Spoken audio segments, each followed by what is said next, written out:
Let's start with Sochi because it's Russia and Russia is big, and Sochi, in my view, is bringing to the spotlight all the systemic problems and distortions that have accumulated in,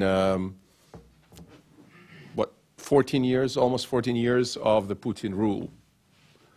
So the greatest concern, at least in the media, and probably in reality as well, is the terror threat. Sochi has a higher level of terror threat than any other Olympic Games, including Munich 1972, when a Palestinian terror cell massacred, I think it was PFLP, this is a couple of years ago, I don't remember, but I think it was PFLP, massacred the Israeli athletes, and this was probably the bloodiest Olympics ever. In Munich, the Germans were caught unaware. In Russia, in Sochi, they are very much aware of what's going on. First of all, the warning attacks were in the city called Volgograd.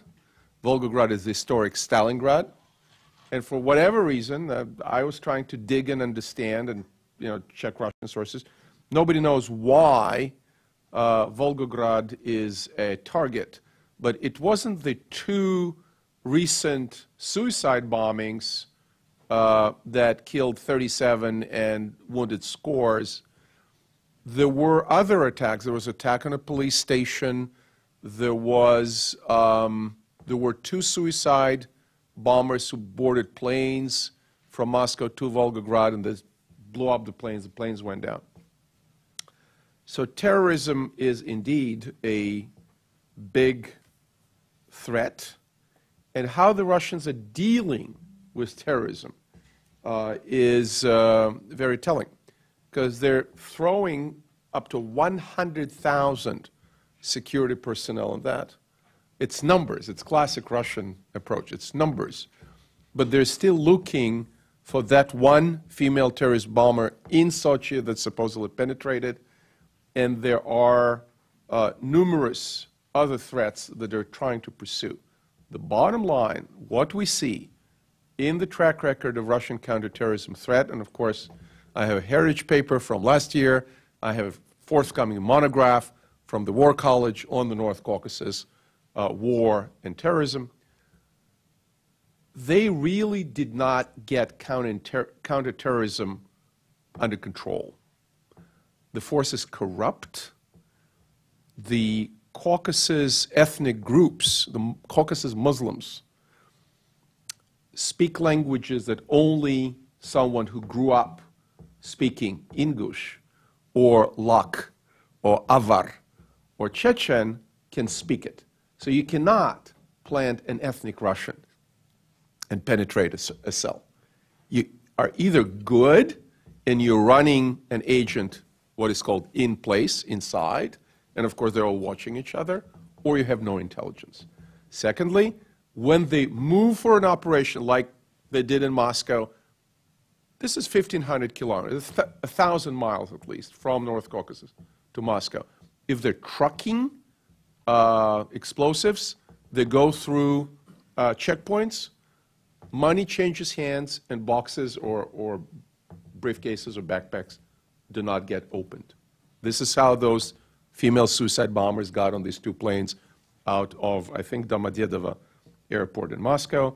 According to the Russian investigations, open sources, the women paid the guard. They came very late. So, oh, we're rushing, we're rushing. Here's $100, get us in. They got in and killed 40-plus people on each plane. The security services are busier running protection rackets against Russian businesses than chasing terrorists. And you saw in response to attacks in the Dubrovka Theater 2002, they moved in with a new, unproven, untested paralytic gas to paralyze the terrorists and the hostages, and did not prepare the medical force and I was an Army medic, I was horrified. There were no field hospital deployed next to the theater. They did not brief the teams of ambulances. They used trucks to truck people to hospitals with no medical care. So people just choked on their own vomit because they did not prep the first aid, the medical care. Idiotic, right? In Beslan 2004, I just arrived to Russia for a big conference that Putin was supposed to be there, and instead of paying attention to Putin, we're paying attention to television screens where they were broadcasting live the Beslan operation. And again, I'm looking, not being a counter-terror specialist like some people we have now at the Heritage Foundation, but I'm looking at, I don't see a perimeter set up. People just move in and out of the school. I was horrified. First thing you do, you close the perimeter. Over 300 people died in that rescue operation. So my expectations, if anything happens in Sochi, are low. The response, considering all the other responses that we've seen in terrorist operations, response from the Russians is going to be lousy, and they cannot hermetically close a large venue like Sochi. So I do not want to give you any numbers, but I would say it's at least 50-50 chance that Sochi will be hit, and probably the response is not going to be too successful. The Olympic, of course, I don't want it to happen. Now, the other thing is probably more than 50% chance because they took 100,000 best security personnel through it to Sochi. Moscow, St. Petersburg, Volgograd, other cities are all wide open. Not wide open, but the amount of personnel there declines. So everyone looked that way, and boom, it'll go that way. Plausible scenario. Let's move to other huge issues, structural issues in Russia. I'm looking at it sort of as a reputational risk exercise of a large entity, a country, a large corporation, what have you. You have a high-profile event that the CEO or the supreme honcho, Mr. Putin, has a lot of writing on it. He took a lot of personal interest and involvement. So it's his reputation. It's Russia's reputation. What is coming out for months and months? Corruption. There are corruption studies from the Russian opposition, from Navalny, from Nemtsov, from others, exposing, and nobody disputing, that between the games themselves and the infrastructure they needed to develop, the price tag on that is that of all Winter Olympics combined plus. So if Utah was, I think, $3 billion under the prudent management of Mr. Romney, if Vancouver was, I think, 7, et cetera, et cetera. So it's all in single digits of billions. Sochi is 50 to 60. And the Russian sources are saying 30 billion of that probably was stolen. That makes sense, because I had a conversation with now deceased, the late Colonel Vitaly Shlikov, a retired GRU, the advisor, then advisor to the Minister of Defense, a big Russian military reformer. And I said, hey, Vitaly, so kickbacks are, what, 30%? He said, no, kickback 50%. So that's a range now. Kickbacks are 50%. So if it's 60 billion, 30 billion is waste, fraud, and abuse. So when we complain about our government, we should keep it in perspective. It can be worse. So corruption is not only documented, and the accusations are flying from the Russian opposition. There is a member of the executive committee of the International Olympic Committee, the chairman of the World Skiing Federation, a Swiss guy, who also said that the corruption numbers are absolutely exorbitant. Next, and related to terrorism, is the whole issue of ethnic intolerance and ethnic conflict that is getting worse and worse in Russia every week, every month. Every month you read something about another clash, another racist attack, or another attack by North Caucasus Muslims against ethnic Slavic Christian Orthodox Russians. So that whole dynamic is fueling the potential, the influx of more and more people into the ranks of terrorism.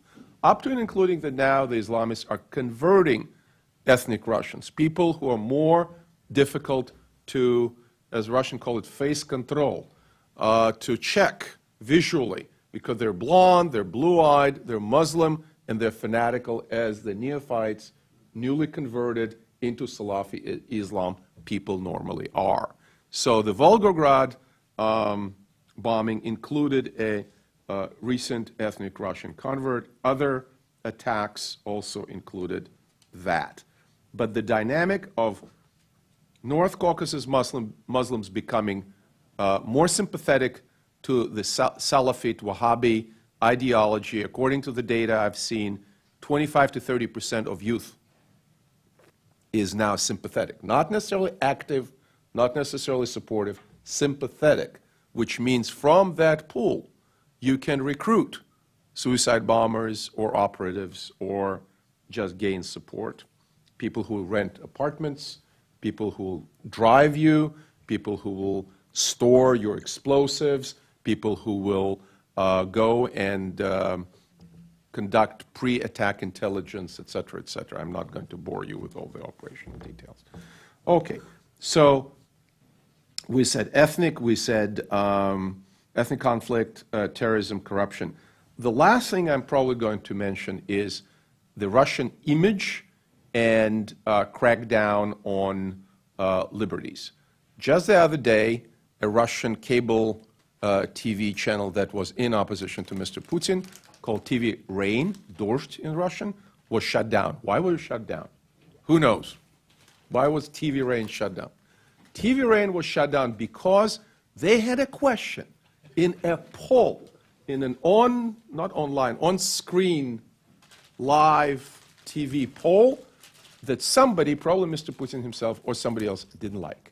The question was it justified to resist, to defend St. Petersburg, as it was known then, Leningrad, in World War II, and resist the Germans, so as a result of the siege, 1 million people died. If they surrendered, maybe you could get the people out and then surrender, or maybe the Germans wouldn't be so horrible to the people. Was it worth it? The question was it worth it? Because that question was put on TV, and because there were protests and somebody didn't like that Stalin's policy, because that's what we were talking about, that was Uncle Joe's decision to keep these people and let them starve there, they decided that that was going too far, and Putin's press secretary, Mr. Peskov, said that this was not just violation of the law, that was indecent, and the cable provider started to unplug that channel. So it's still probably available on the internet, but they decided the channel has to go. And there's a lot of hue and cry about that. So even on the eve of the Olympics, they're doing things that from my point of view, from practical public relations point of view, is stupid. The so-called anti-gay propaganda law, the law that said any neutral or positive depiction or description in film or in the press of any kind of non-traditional, as they say, gay relationship is banned. Okay? I'm sure we at the Heritage Foundation do not support gay propaganda. But in terms of the slippery, from a legal point of view, slippery slope of censorship.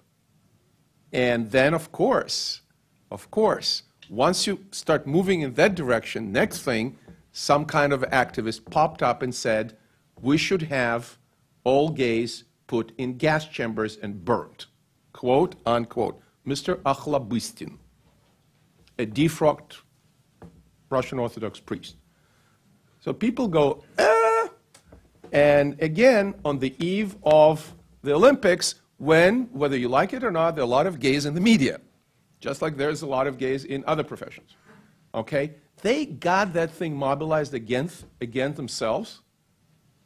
Barack Obama would not impose Olympic-related, will not downgrade Olympic-related delegation because of Snowden, because of violations of the INF Treaty, because of it. But because this is a key constituency here at home, for the first time ever, no cabinet rank person. Because Janet Napolitano is not a cabinet rank person anymore. So Napolitano is leading the delegation, and then there's, what's her name, Billie Jane King? Can you quickly turn to... Ukraine. All right. So to wrap this up, huge terror threat. Boris Nemtsov, the opposition leader, was here yesterday, said the biggest threat is not terror, it's a shoddy quality of all the construction that may collapse on somebody's heads because they stole so much money, and hugely problematic image management. So this space to watch. Ukraine. Ukraine is also engineered primarily by a truculent Putin's push. I like that. Truculent, good for a blog, right? A push to derail the negotiations with the EU. How much time do I have? 5 minutes? You can wrap it up. But I want to leave time for questions. Sure. So they were about to sign this association agreement, deep and comprehensive free trade area agreement in November. There was a huge push. He called Yanukovych. Yanukovych ran to meet with Putin at least 2 or 3 times. Whatever hand-twisting was going on, whatever blackmail was going on, because remember, Yanukovych is a former he's a former convict. So there may be files on him with pictures of what was done to him in those this is old Soviet jails and camps. Don't want to speculate about that, and on other things that he had committed for which he wasn't prosecuted. There is a persistent rumor that was published, I'm not disclosing anything super secret here, that he actually managed to beat a rape rap. So he was accused of rape, and somehow they got him off the hook, but we don't know what he signed. Maybe he signed a collaboration agreement with the then Soviet police. So Yanukovych got from Putin $15 billion in natural gas discount, Russian loan guarantees, and direct money. Why is it important? Why is money important for the politician? Because he's running for re-election in early 15. So this year, he thought that this year he is not signing the association agreement. He gets $15 billion. He went to the Europeans and said, you give us money because we're in a horrible economic position. Aside, he didn't do anything to reform the economy, just like the Orange government before that did not do anything to reform the economy. Didn't do anything to get off the needle of dependency on Russian energy, that one of the most energy inefficient economies in the world, manufacturing economies. At some point, Ukraine was getting from Russia as much energy as was consuming as much energy as Germany, and producing 10% of the German GDP. So he's going to get cheaper gas from Russia. He's going to be getting these credits from Russia. What did the Europeans give him instead? Did they counter the offer? No. They gave him zilch. There was no willingness beyond Carl Bildt of Sweden and Radek Sikorski of Poland, no willingness in Germany, no willingness in France to expand. There is an expansion fear in Brussels. So when asked, why wouldn't you get Ukraine in? After all, they want it. The middle class, the reason why the middle class is demonstrating is because they want, and they want their kids, to live in a European-style country, not in a Russian-style country, with secret police coming and shaking you for 30% of your take in your business, or you have to go bribe the doctor, the nurse, and the chief doctor in order to operate on your grandma. And the answer, which was as European and nonsensical as you can possibly get, was, if we expand to Ukraine, then it means we have to take Turkey, and we really don't want to take Turkey in. Do you see the logic of that? I fail to see the logic of that. To conclude, Yanukovych at this point did not have power. Dick, I see your fingers, so that's fine. You first. He doesn't have power to crack down. He has police special forces called Berkut. He's trying to expand it from 5,000 to 30,000. So far, didn't manage. They tried to move special forces from the military into the interior minister so they can use them in police forces. So far, didn't happen. They're trying. Yanukovych took time out. He's sick. What does it really mean? Is it getting Spetsnaz from Russia in, as some people speculate? Is he going to drag it to the 24th or the 25th of February when the Sochi Olympics are over, and then the Russians can send 10,000 people maybe? And I don't think they can send many more than that. Maybe 20,000. Is that enough? In the meantime, the seats of regional administration in the West are being taken over. And for the first time, you see a very worrisome development of death squads. You have reports, and it's videoed, of people being dragged out of their hospital beds where they're wounded by the Berkut Special Police and then taken into the woods and beaten up. There was one guy who turned out beaten, not just beaten up terribly, but his ear cut off. So you have the beginnings of a really nasty authoritarian crackdown. And the question is, do they have time to stop? And the last sentence is, our government is not doing much. Surprise. Ariel, thank you very much. Well done, especially expanding the brief a little bit beyond Sochi. It's very, very helpful. We had a question. Where was the finger? Dick, go ahead. Ariel, well done. And Frank, thanks again for a wonderful program. Two quick questions. First, since it's been more than 5 years since I had a less than stellar briefing at the State Department on the North Caucasus, have we learned anything? I mean, is our State Department or our intelligence agencies on top of what happens in the North Caucasus? Can we rely on them? Can we trust in them? And second, how well are the Russian intelligence agencies coordinating with our intelligence agencies, the British, the French, and most specifically Israel's intelligence agencies? I got an inadequate answer the last time I asked that one. Thank you, Dick, and thank you for all your work you're doing. You know, Rena and I are great fans. North Caucasus, I hope that the Boston Marathon was a wake-up call, and with all the open sources evidence that I examined, the reports that the two brothers were in increasingly radical mosques. They were in an MB, a Muslim Brotherhood mosque, and then they went, I think, to a Takfiri mosque after that, if I'm not mistaken. And that FBI did not track them based on the profile, based on the connections back home, based on monitoring but not reacting to their email contact. And even after the older brother went to North Caucasus and was hanging out with Islamists, when he came back, he wasn't picked up. I think that they probably, how should I put it nicely? Like, I always have a problem putting things nicely.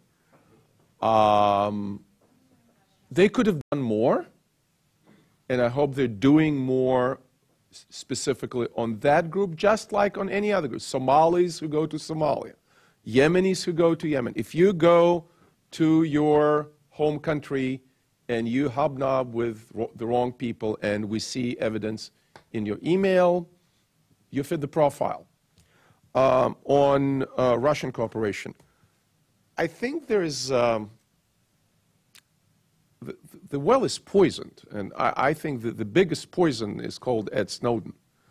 There are senior lawmakers in the position of knowing who said that Snowden probably had some help. And again, his behavior to me, and it's a pure speculation, is somebody who got at least guidance, if not operational direction in situ, in place while he was still here. Go there, do that, copy that, whatever. And the fact that we couldn't, with the Russians, work something out that he'll be out of there, the Russians pointing fingers at us, of course, saying, you would not let us release him to a third country. The relationships between FSB and FBI, between CIA and SVR, are difficult relationships. We're looking at, what, 70 years plus of espionage and counter-espionage. We had some coups. The head of the Russian Foreign Intelligence Division dealing with the United States and SVR defected to the United States a couple of years ago. It's a huge coup. It's a huge coup. We had some issues like Snowden. Was Snowden a payback for that? I don't know.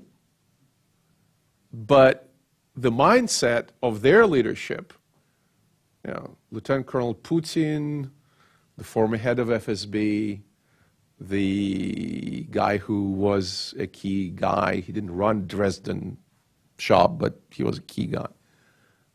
Sergei Borisovich Ivanov, the head of the administration, a general of SVR,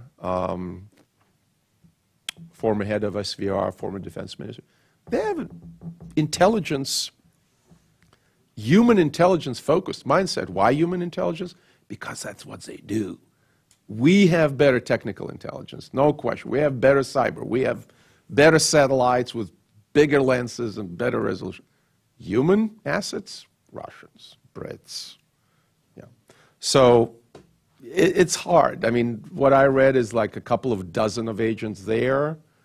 The Russians are not excited. They want to do it without Mama. They want to do it themselves. And I somehow have this bad feeling.